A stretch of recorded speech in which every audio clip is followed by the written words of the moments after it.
কারণ ওই মুহূর্তে আল্লাহ প্রথম আকাশে নেমে আসেন আর ডাকে আলা মিন মুস্তাগফিরিন আগফির আলা, কার ক্ষমা দরকার ক্ষমা চা, ক্ষমা করে দেব। আলা মিন মুস্তাকসিন আকসুলা, কার খাবারের দরকার পোশাকের দরকার চাও দিয়ে দেব। চাও, কার কি লাগবে চাও আমি দিয়ে দেব। এজন্য শেষ রাতের দোয়া আল্লাহ কবুল করে। সুন্নাহকে যদি আমরা জিজ্ঞেস করি, বিশ্বনবী রেখে যাওয়া সুন্নাতে যদি আমরা একটু তালাশ করি, একটু স্ক্যানিং করি, একটু চোখ গোলাই, তাহলে সুন্নাহ আমাদেরকে বলে বেশি বেশি নফল ইবাদত করো আর আল্লাহর নৈকট্য হাসিল করো।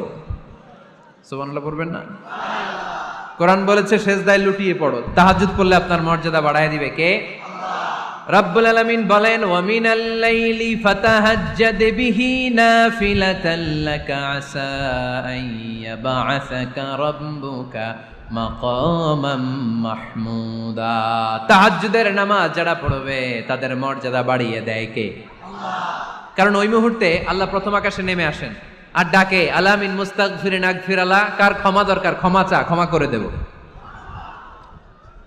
আলা মিন মুস্তাকসিন আকসুলা, কার খাবারের দরকার পোশাকের দরকার চাও দিয়ে দেব। চাও, কার কি লাগবে চাও আমি দিয়ে দেব। এজন্য শেষ রাতের দোয়া আল্লাহ কবুল করে। কোরআন বলছে কি আর সুন্নাহ কি বলে? নফল ইবাদত। আওয়াজ করে বলতে হবে সুন্নাহ কি বলে?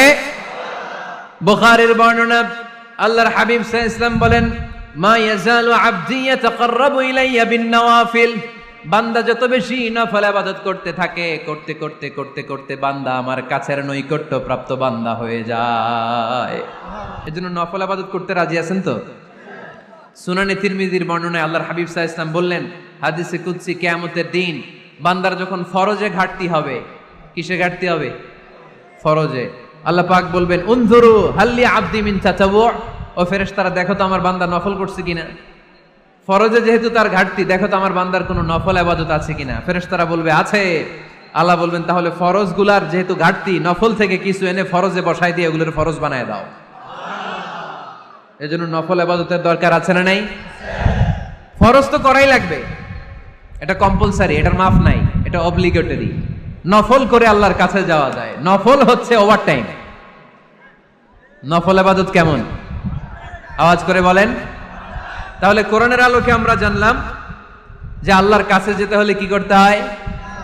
সেজদা দিতে হয়। আর সুন্নাহর আলোকে আমরা জানলাম আল্লাহর কাছে যেতে হলে কি করার মাধ্যমে কাছে যেতে হয়? আওয়াজ করে বলেন।